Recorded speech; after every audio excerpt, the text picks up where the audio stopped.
There's a really weird music playing right now, but I don't know where.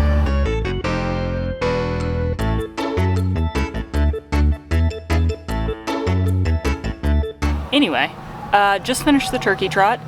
It is cold and rainy, and I showed up. Didn't get first in my age group, which I was hoping I would get, especially given that last year the winner was like 23, 22 something minutes, and I figured, and she was 29, and so she's not in my age group anymore.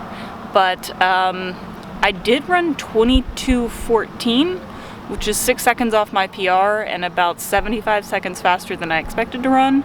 So I am super stoked. I'm in the middle of my cool down right now. And I got cold, so I put my clothes back on, like all the warm-ups and stuff. But anyway, super stoked.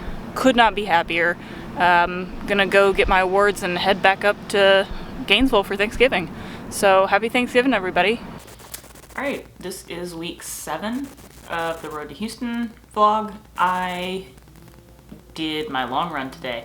I am like totally dead in the middle of like post long run nap brain, so you'll have to excuse me a little bit. This week went really well. There was a lot of kind of big stuff that happened this week. I ran 8 on a terrible treadmill on Tuesday. I've never quite understood why people hate the treadmill so much, because the ones that I've always been on have been fine. My heart rate stays really low. It's a lower effort than being outside, especially during the summer. And then I went to this new gym by my house. I'm like, oh great, it's cheaper, it's close to my house, perfect. Like, what more could I ask for? I could ask for a treadmill that doesn't shoot my heart rate up. It was like 20 beats per minute higher than it is on my normal treadmill at my normal gym. There's no way I will go back there. That was the most excruciating 80 minutes of running I've ever done. So that was Monday. Tuesday I did 9, and so that's my normal Wednesday long run is 11. I'll do 2 and then loop the lake. So this time I did not do the extra 2, and I just looped the lake, and I got about 9 miles. We moved the normal Wednesday medium long run back to Tuesday and cut a couple of miles off so that I could be fresh for the Turkey Trot on Thursday. So I had 8 Monday, 9 Tuesday, nothing Wednesday. Then Thursday, I had the 5K that was the Turkey Trot. I went in not really expecting much. The half marathon time that is sort of like the equivalent of the half marathon I did earlier this month was only like a 23 mid, which is, you know, a fine time, but not where I was hoping I was going to be. So I wasn't expecting much. I was just kind of trying to get out there and race really hard, which is something I like to do. I like to go out and race for place and just sort of try to win.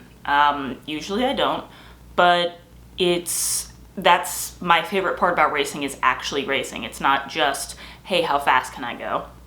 So that's a lot of my motivation in especially the short races. The longer races, that's really it motivates me towards the end, but like at mile 6, I'm not worried about, oh, the girl in the pace group ahead of me is gonna win. So I went out there just trying to have a good fun race, because, you know, turkey trots are fun. And then it was gonna be like stormy and 40 degrees, and I'm like, okay, well, let's just have fun, period. It's gonna be terrible weather. You get to experience racing in terrible weather, because it could be, like, the marathon could be awful. I don't know. So you want that you kind of want to have that experience. So I went out, drove down for my in-laws, about 30, 45 minutes, and like miraculously the rain just stopped. The closer I got to the Turkey Trot, the less rain there was. By the time I got there was nothing. It did not rain the whole time I was out there. And so I got there, I did like a 15-minute warm-up, got to the line, and not once, I raced this one entirely on power. I did not once look at time. I wanted to really try to get the best out of me. Evan and I had talked about doing like a 205 for the first 2K, 205 watts, 210 for the second 2K, and then just whatever I could do on the last K. And that's about what I did. It was really good. I felt like I ran a very even race. At no point until the last K did I feel like this was unsustainable. I felt in control, but like I was, you know, really pushing the gas pedal. And there was a big hill like in the middle, and I kind of slowed up on that, and some people passed me, and then they're all huffing and puffing coming back down the hill, and I'm, you know, speeding up, practicing running downhill, and I probably passed like 20 people who never passed me again because I hadn't just murdered myself on the hill. So that felt really good in the middle of the race to be like, yeah, not only am I in control of my pace generally, but I'm in control of my effort, and I can really race people who don't have the benefit of racing by power. I had no idea what pace I was going.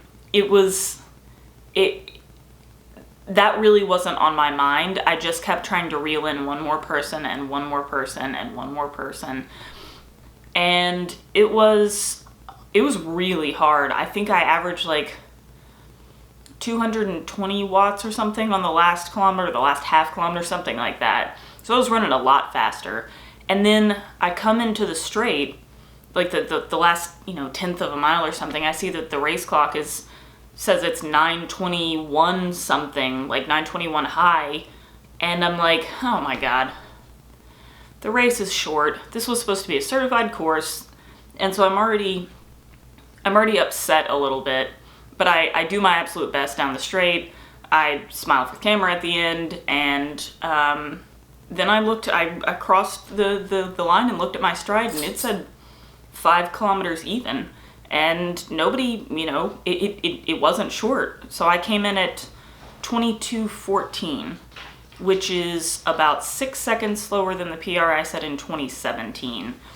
I haven't been able to get close to that in 2 years, basically. Let's see. So yeah, I ended up with like 10K on the day. Overall, totally thrilled. Friday, I took off.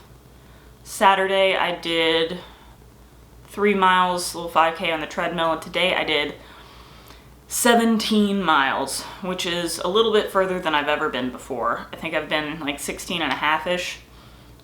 This time I went the full 17. It was, I don't know, I got more tired earlier on than I thought I would. Like my legs, my lungs, my aerobic capacity were totally fine the whole time. I never felt like I was out of control in that aspect. But my legs kind of got heavy, and my muscles were like, hey, can we stop? So when my legs were feeling tired and heavy, that was a little bit alarming, but I tried to take it in stride and practice trying to keep up a certain power level or pace or something with those tired legs, because I know I'm not going to feel fresh as a daisy at the end of a marathon. And I was falling into this trap. I noticed it on an uphill where we were running really slowly, and that kind of alarmed me, because I'm like, you know, 17 miles is great and everything, but if you can't get a training benefit from it outside of just I've run 17 miles, that isn't particularly helpful, in my opinion. So I wanted to make sure I wasn't allowing myself to sort of go really slowly and take some of that training benefit away. So I tried to stay at the top-ish range of my power, close to like a 9:45 pace. I just want to make sure that I'm prepared for the tiredness, the dead legs kind of at the end of a marathon. And 17 miles, I've still got 9 to go before I'm done with the race. So I think that's something I'll continue to do. It's going to be more challenging. This was, I don't want to say it was eye-opening, because I think my legs were already a little bit tired from the race earlier this week, so I'm not surprised that my legs got tired a little earlier. I think they got tired a little bit before 15, which is a distance I've done a handful of times now. So I think my legs were probably just more tired than normal this week, and that's okay. But overall, it was a really good run. I was happy that I was able to go ahead and keep that pace up-ish at the end, even though it wasn't particularly fast. And I got to try out new fueling this time. I got the Maurten 160 that I used this time. Nobody's ever really explained, it's just like sugar water. It tastes like sugar water, and that was like a little bit gelatinously. It was a strange texture, but not too bad. It wasn't like an actual gel, but it was just a little thicker than water. I didn't love it, and I don't generally love the water-based fueling methods, because I don't usually take in that much water when I'm running, so I'd probably rather rely on like chews, which is what I always have done in the past, is using like sport beans or the Cliff little circle guys. Those tend to work for me, and I think I'm going to try to bring sport beans next time. I'll continue to use the Maurten and just try lots of different options. I'm very thankful that my stomach usually doesn't really have issues with sugar or anything. I haven't experienced a lot of issues with that kind of stuff on the run, and I've eaten Snickers and what is it, Swedish fish and stuff from the water stop, so I'm not super concerned about it, but I think what I need to practice more than anything is getting enough fuel in, rather than having to experiment with different types of fuel to make sure that my stomach can handle it. That's sort of going to be the goal from now on. I need to get lots of different types and practice carrying them on me, because I've never had to do that before. And I'm going to have to do it for the race. Nobody's going to be able to hand me a bottle or something in the middle of the race. That's part of the other reason I don't want to do the bottle. It's because I don't want to be carrying a belt. I don't want to be carrying a handheld. That was, when it was full, it was very heavy. Like I was switching off quite a lot. Overall, I'm not sure that I noticed a difference between running fueled and running fasted, basically. It may be one of those things where you really can't feel it until you are in trouble, in which case I guess this was fine.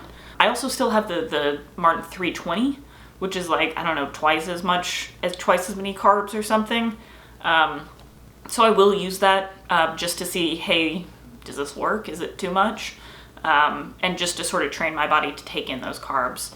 But I don't foresee myself using all that during the race. That'll be an ongoing test. I'm looking forward to trying all sorts of new ways to consume sugar and salt.